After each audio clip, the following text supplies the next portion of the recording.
Hello friends, welcome to our channel. आज की video में हम टॉपिक 6 मनोविज्ञान की अध्ययन विधियां के बारे में स्टडी करने वाले हैं।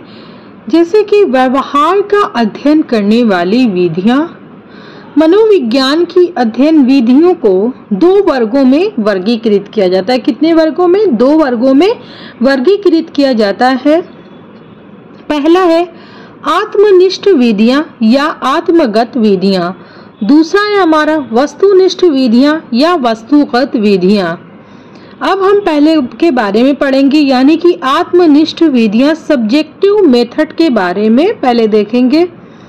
अब देखिए, वे विधियां जिनके द्वारा स्वयं के व्यवहार का अध्ययन किया जाता है। किसके व्यवहार का? स्वयं के व्यवहार का अध्ययन किया जाता है, आत्मनिष्ठ विधियां कहलाती हैं। ओके, कैसी आत्मनिष्ठ विधियां क्या कहलाती हैं? जिसमें हम स्वयं यानी कि अपने व्यवहारों का अध्ययन जिसमें करते हैं वो आत्मनिष्ठ विधियां कहलाती हैं। अब देखिए, प्रमुख आत्मनिष्ठ विधियां यानी कि कौन कौन सी हैं? अंतर्निरीक्षण विधियां या अंतर्दर्शन विधि, स्वयं के व्यवहार का निरीक्षण करना। गाथा वर्णन विधि या उपाख्यान विधि, यानी कि स्वयं के व्यवहार का अभिलेख तैयार करना, यानी कि हम क्या कर रहे हैं, हमारी गतिविधियां कौन कौन सी है, उसका पूरा एक डाटा हम तैयार कर रहे हैं, तो वही है कि उसका अभिलेख तैयार करना।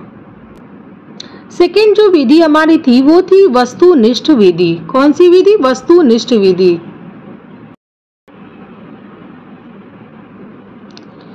वे विधियां जिनके द्वारा दूसरों के व्यवहारों का अध्ययन किया जाता है। देखिए, पहली विधि में हम स्वयं के व्यवहार का अध्ययन कर रहे थे और दूसरी विधि में हम दूसरों के व्यवहार का अध्ययन करते हैं उसमें, तो वो क्या कहलाता है? वस्तुनिष्ठ विधि कहलाती है। अब देखिए, प्रमुख वस्तुनिष्ठ विधियां यानी कि कौन कौन सी हैं? प्रमुख है तो प्रेक्षक या वर्दी निरीक्षण या बहिर्दर्शन विधि, यानी कि दूसरों के व्यवहार का प्रेक्षण। अब देखिए, सेकंड इसमें आएगा साक्षात्कार विधि। तीसरा है प्रश्नावली विधि। चौथा है प्रयोगात्मक विधि, यानी कि एक्सपेरिमेंटल मेथड। नियंत्रित परिस्थिति में व्यवहार का अध्ययन करना। अब देखिए, प्रयोगात्मक विधि के घटक कौन कौन से हैं? पहला है परीक्षण, दूसरा है परीक्षण, तीसरा है हमारा निष्कर्ष। ये सारे टॉपिक आपके एग्जाम में सीटेट हो, यूपी टेट हो या सुपर टेट हो, इस सारे में आपका क्वेश्चन इससे कनेक्ट करेगा। तो आप जो मेन पॉइंट आपको लगे आप नोट डाउन करते जाइएगा। 5वां है देखिए तुलनात्मक विधि। पशु पक्षियों पर प्रयोग करके उसके व्यवहार की तुलना मनुष्य के व्यवहार से करना, यानी कि पशु पक्षियों पर हम क्या करते हैं? प्रयोग करते हैं और उसके व्यवहार की तुलना हम मनुष्यों से करते हैं। जैसे कि देखिए, काफी इंपॉर्टेंट है, पावलोव ने अपना प्रयोग किस पर किया था? कुत्ता पर किया था। और थॉर्नडाइक ने अपना प्रयोग किस पर किया था? बिल्ली पर। स्किनर ने चूहा और कबूतर पे। कोहलर ने वनमानुष पर। ये बहुत इंपॉर्टेंट है, ये आप जरूर नोट कर लीजिएगा। यहाँ पे मैंने लिखा भी है इंपॉर्टेंट करके, तो ये काफी इंपॉर्टेंट है। पूछता है कि पावलोव ने अपना प्रयोग किस जानवर पे किया था, किस एनिमल पे किया था? तो पावलोव ने अपना प्रयोग जो था वो कुत्ते पर और थॉर्नडाइक ने बिल्ली पे, स्किनर ने चूहे और कबूतर पे किया। पहले उन्होंने चूहे पे किया, फिर उन्होंने सेकेंड बार में कबूतर पे किया, और कोहलर ने चिंपैंजी नामक एक वनमानुष था उस पर किया था उन्होंने। अब देखिए, व्यक्ति इतिहास विधि यानी कि विकासात्मक विधि। विकास की अवस्थाओं में बांटकर व्यवहार का अध्ययन करना क्या कहलाता है? विकासात्मक विधि कहलाती है। पहला देखिए, शैशवावस्था। शैशवावस्था कब से कब तक होती है? जन्म से लेकर 2 वर्ष तक होती है। सेकंड पॉइंट हमारा है पूर्व बाल्यावस्था। पूर्व बाल्यावस्था कब से होती है? 2 वर्ष से लेके 6 वर्ष तक। उत्तर बाल्यावस्था 6 वर्ष से लेके 12 वर्ष तक। किशोरावस्था जो है वो 12 वर्ष से लेकर 18 वर्ष तक होती है। ये इसकी स्टेज है। अब देखिए हमारा यहाँ पे था 7 पॉइंट, अब हम 8 पॉइंट के बारे में देखेंगे, जैसे कि है उपचारात्मक विधि। कौन सी विधि? उपचारात्मक विधि।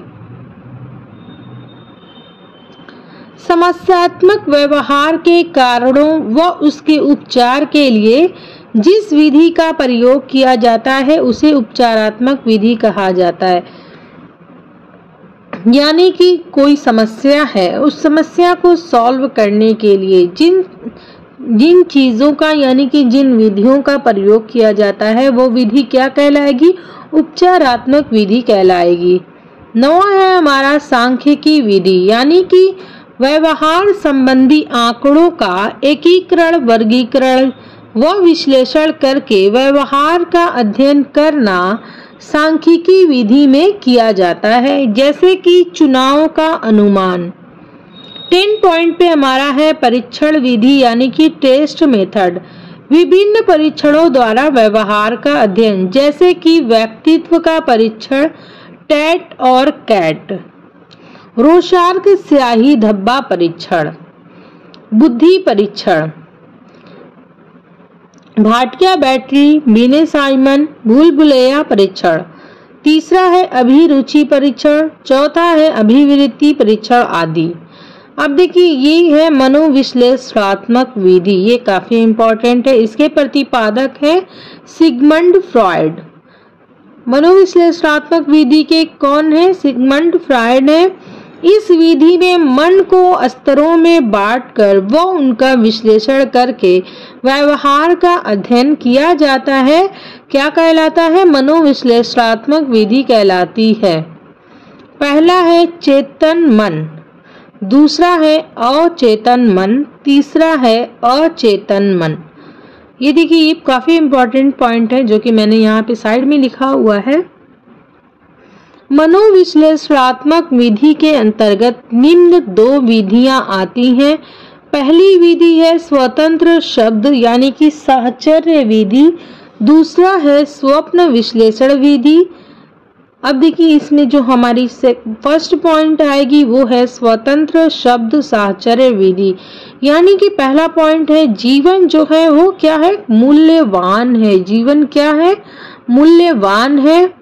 पैसा मनुष्य की मूलभूत आवश्यकता है। ज्ञान जो है वो प्राणी को जीवन जीने का मार्ग बतलाता है। यानी कि जिंदगी में देखिए जीवन जो है वो काफी हमारा यानी कि जिंदगी जो हमें प्राप्त हुई है वो काफी मूल्यवान है। और पैसा जो है वो मनुष्य की आवश्यकता बना हुआ है, मूलभूत।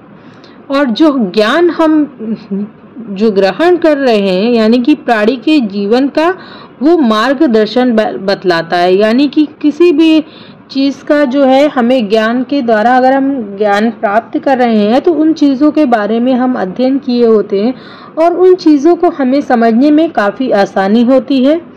दूसरा है स्वप्न विश्लेषण विधि।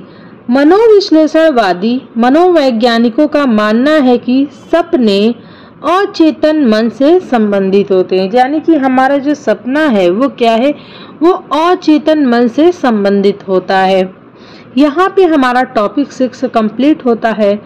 फिर हम मिलते हैं नेक्स्ट वीडियोस में टॉपिक 7 जो कि हमारा होगा वर्तमान शिक्षा के वैधानिक आधार। वीडियो पसंद आई हो तो लाइक करिएगा, शेयर करिएगा और कमेंट बॉक्स में ज़रूर बताइएगा कि आपको हमारा ये टॉपिक कैसा लगा। Thank you.